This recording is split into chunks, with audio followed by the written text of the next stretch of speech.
नमस्कार. बोलू बरंच काही या आपल्या युट्यूब चॅनल आपलं सर्वांचं सहर्ष स्वागत.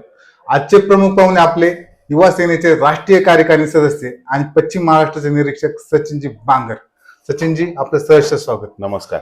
सध्या सध्या आपली खूप गडबड चालू आहे, धावपळ. आणि कालच तुमची 45 उमेदवारांची यादी जाहीर झाली. काय वाटतंय आपल्याला? काल हिंदू हृदय सम्राट शिवसेना प्रमुख वंदनीय बाळासाहेब ठाकरे यांच्या आशीर्वादाने या महाराष्ट्राचे लाडके मुख्यमंत्री आणि आमच्या शिवसेनेचे मुख्य नेते एकनाथजी शिंदे साहेब यांनी महाराष्ट्रातील 45 शिवसेना उमेदवारांची यादी काल जाहीर केली आणि महाराष्ट्रातील शिवसैनिकांमध्ये एक नवचैतन्य पसरलेलं आहे. विजयाची एक नवी नांदी घेऊन, विकासाचा एक रोल मॉडेल घेऊन एकनाथजी शिंदे साहेब महाराष्ट्रावर शिवसेनेचा महायुतीचा भगवा डौलाने फडकवण्यासाठी सज्ज झालेले आहेत. सज्ज झालेत, पण तुमचा स्ट्राईक रेट काय असू शकतो यावेळेस? स्ट्राईक रेट काय असू शकतो हे लोकसभाच्या निवडणुकीच्या वेळी सर्वांनी बघितलेलं आहे. बरोबर आहे. भले भले पक्ष काय वल्गणा करत होते, परंतु एकनाथजी शिंदे साहेबांनी सर्वसामान्य नागरिकांसाठी, शेतकऱ्यांसाठी, कष्टकऱ्यांसाठी, माता भगिनींसाठी जे काम केलंय, या कामाच्या जोरावर संसदेमध्ये शिवसेनेचे खासदार किती निवडून आलेत याचा आकडा महाराष्ट्राच्या जनतेसमोर आहे. तो आकडा जनतेसमोर आहे हे माहिती आहे, पण जी शिवसेना पश्चिम महाराष्ट्रात जे तुम्ही निरीक्षक आहेत, तुम्ही कोणकोणत्या जागा उभी राहणार आहेत काय? या संदर्भातला निर्णय अंतिम जागा वाटप काही जागांवर त्या ठिकाणी निश्चितपणे पेच आहे. आज किंवा आज संध्याकाळपर्यंत, मध्यरात्रीपर्यंत या सगळ्या जागा वाटपांचा पेच त्या ठिकाणी नक्कीच सुटणार आहे. प्रत्येकाला वाटत असतं की ही जागा मला मिळावी आणि त्यात काही गैर नाही आहे. शिवसेना असेल, भाजप असेल किंवा राष्ट्रवादी काँग्रेस पक्ष असतील, हे तिन्ही पक्ष सक्षम पक्ष महायुतीतील आहेत. RPI आहे, समविचारी सगळे जे पक्ष आहेत, या सर्वांना विश्वासात घेऊन, विचारात घेऊन निश्चितपणे सर्वानुमते एक अंतिम यादी बनवण्याची प्रक्रिया सुरू आहे आणि ती येत्या काही तासामध्येच त्या ठिकाणी महाराष्ट्राला दिसेल. तुम्ही युवा सेनेचे राष्ट्रीय निरीक्षक कार्यकारी सदस्य आहेत. युवा सेनेची काय भूमिका आहे या निवडणुकीत? युवा सेनेची भूमिका, श्रीकांत शिंदेंनी काय तुमच्यावर जबाबदारी दिली? युवा सेनेची भूमिका या निवडणुकीमध्ये अत्यंत निर्णायक ठरणार आहे.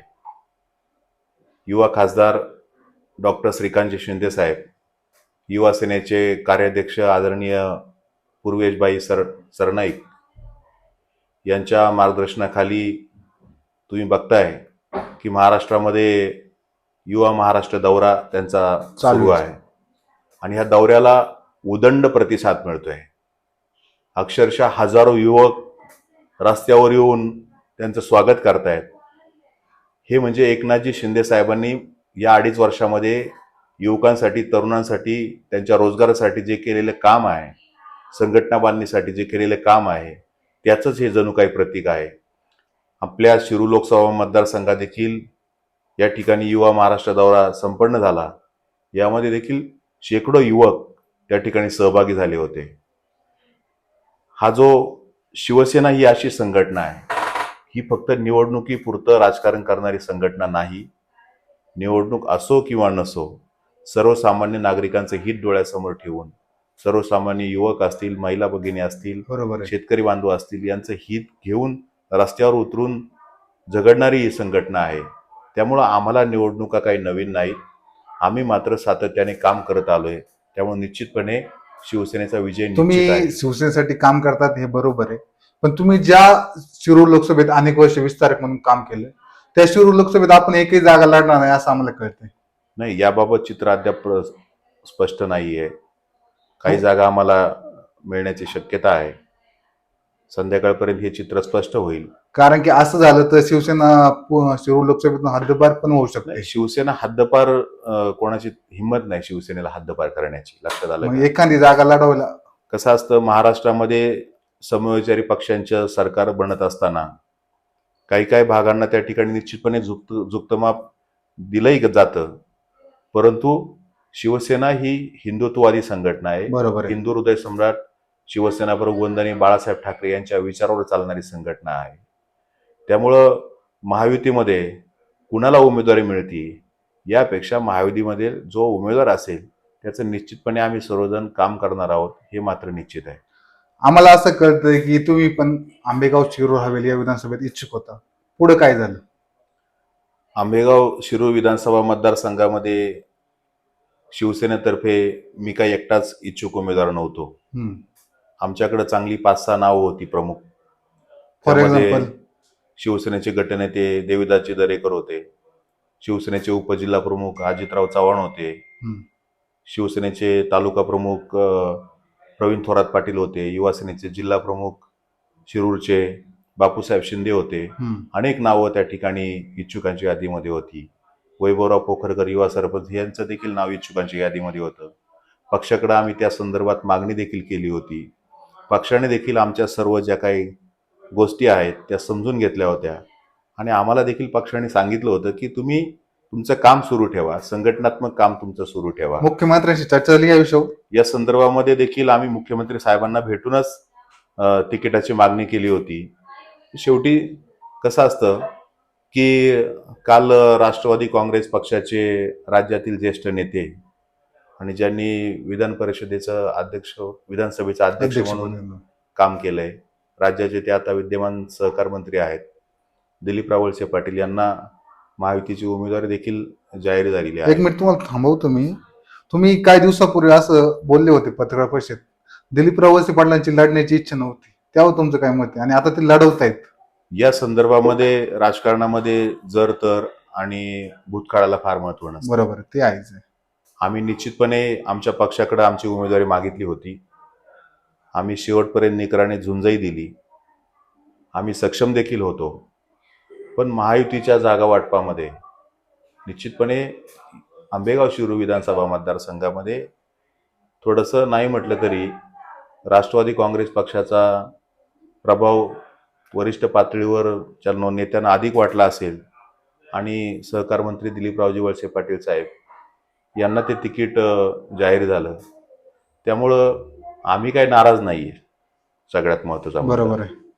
आमची पक्षाने योग्य ती दखल घेण्याचा निश्चितपणे प्रयत्न केलेला आहे आणि पक्षाकडे काही गोष्टी आम्ही त्या ठिकाणी सांगितल्या होत्या की आंबेगाव शिरूर विधानसभा मतदारसंघामध्ये शिवसेनेचे जे काही लोकप्रतिनिधी आहेत, त्यामध्ये जिल्हा परिषद सदस्य असतील, पंचायत समिती सदस्य असतील, विविध गावचे अनेक गावचे 30-32 गावामध्ये आमचे शिवसेनेचे सरपंच आहेत. त्या गावामध्ये विकासात्मक जी काही कामं आहेत त्या कामांना जो आवश्यक असणारा निधी आम्ही आदरणीय एकनाथजी शिंदे साहेबांकडे त्या ठिकाणी आम्ही मागणी केली होती.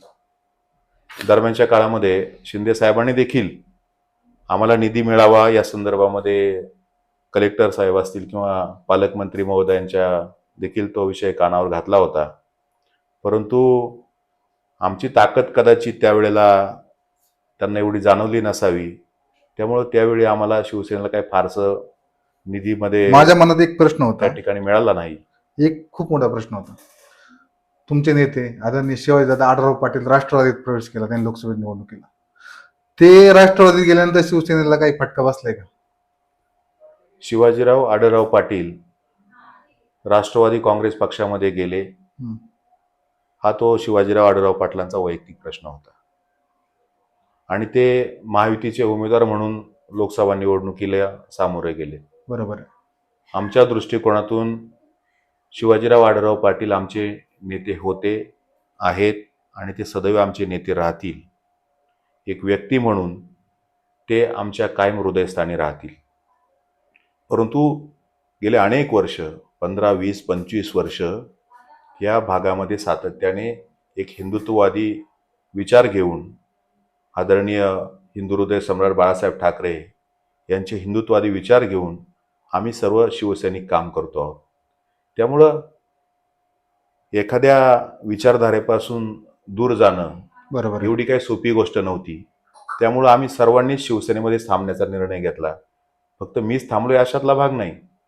या आंबेगाव शिरूर विधानसभा मतदारसंघातील जवळपास सर्व शिवसैनिक आज शिवसेना पक्षामध्ये आहेत. आणि शिवाजीराव आढळराव पाटलांनाही ते मानतात, हे देखील आम्ही नाकारत नाही. परंतु त्यांचा पक्ष वेगळा आहे, आमचा पक्ष वेगळा आहे. त्यामुळे आम्हाला पुढं भविष्य आहे. भविष्यात ज्या पुढे निवडणुका येतील, जसं म्हणतात एका जत्रेने काय देव म्हातारा होत नाही, बरोबर आहे. त्या पद्धतीने आमच्या कार्यकर्त्यांना आम्ही ताकद देण्याचा निश्चितपणे प्रयत्न करतोय. उद्याच्या काळामध्ये जिल्हा परिषद असेल, पंचायत समिती असेल, ग्रामपंचायती असतील, कारखाना असेल, बाजार समिती असेल किंवा विविध बँका असतील, या माध्यमातून शिवसेनेची ताकद या तालुक्यामधील लोकांना वेळोवेळी दिसणार आहे आणि त्या दृष्टिकोनातून आम्ही संघटनेवर लक्ष देखील केंद्रित केलेलं आहे. आज दिलीपराव वळसे पाटलांना उमेदवारी जाहीर झाली, ते उद्या फॉर्म भरणार आहेत. तुमची तयारी झाली पूर्ण?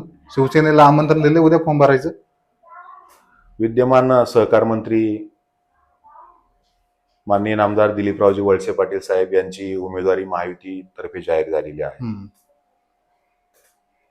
या संदर्भामध्ये त्यांची उमेदवारी जाहीर झाल्यानंतर आम्ही काही प्रमुख पदाधिकारी, महाराष्ट्राचे मुख्यमंत्री माननीय नामदार एकनाथजी शिंदे साहेब, शिवसेनेचे सचिव संजयजी मशिलकर, शिवसेनेचे जिल्हा प्रमुख आदरणीय शरददादा सोनवणे यांना आम्ही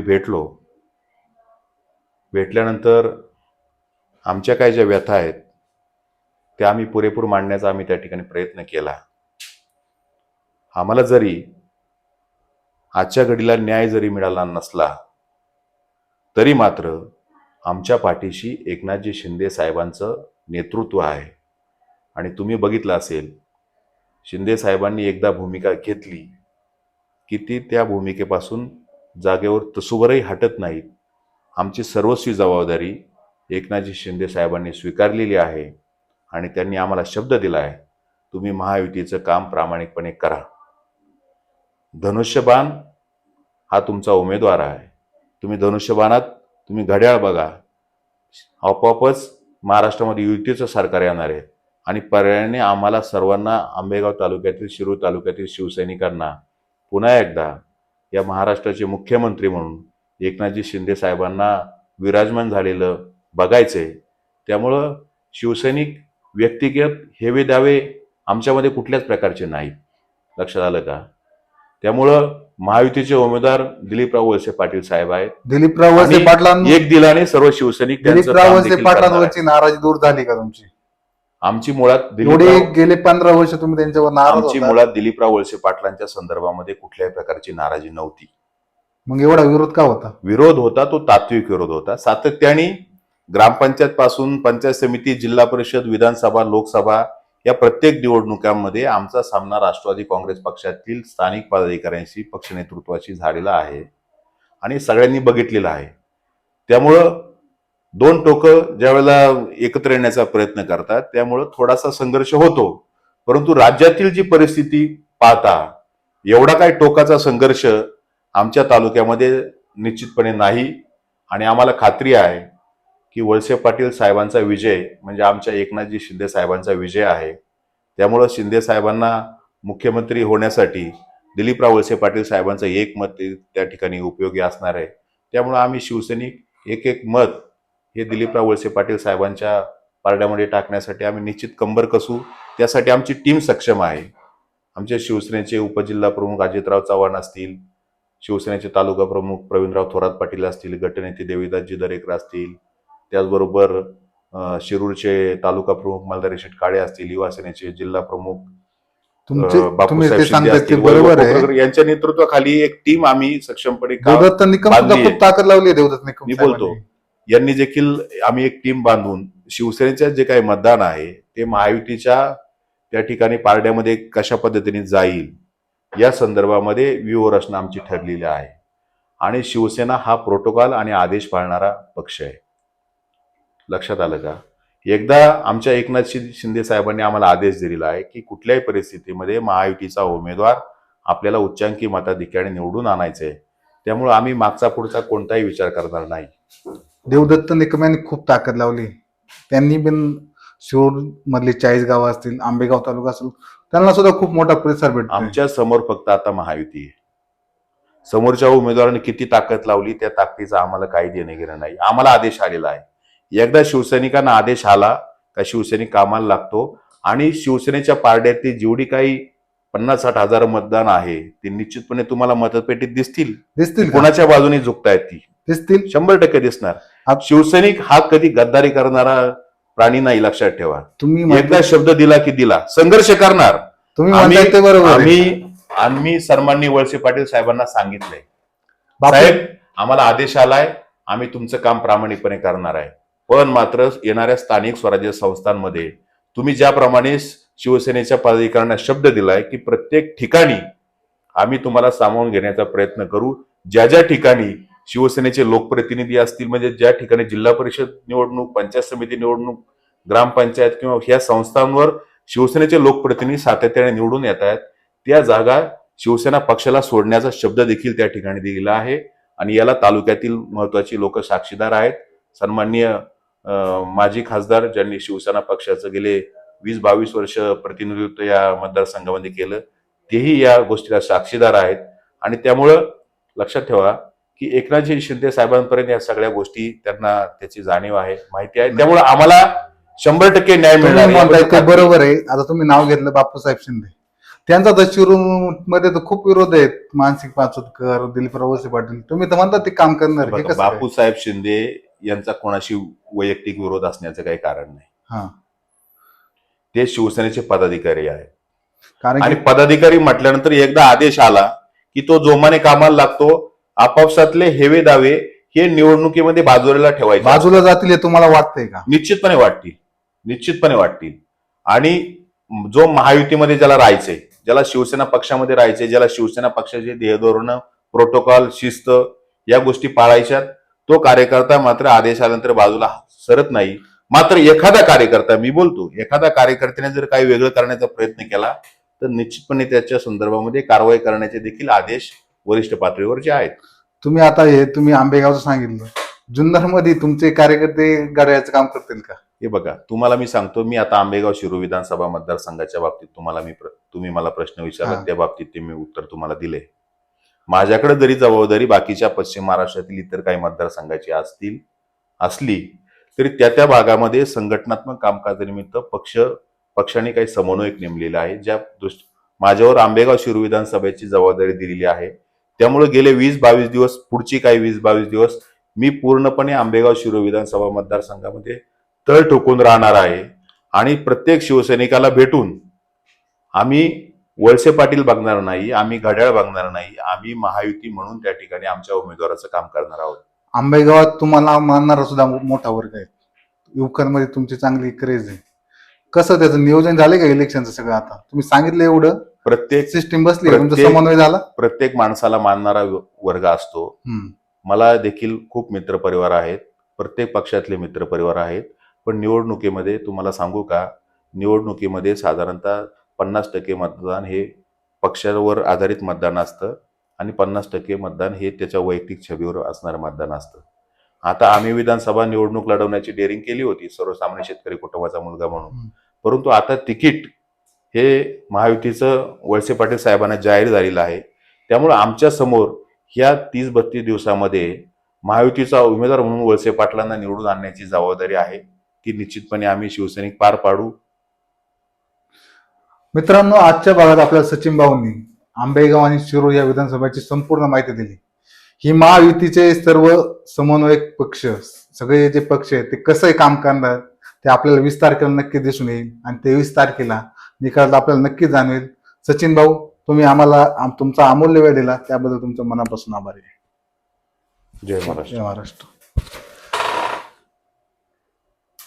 किती मिनिटं झाली?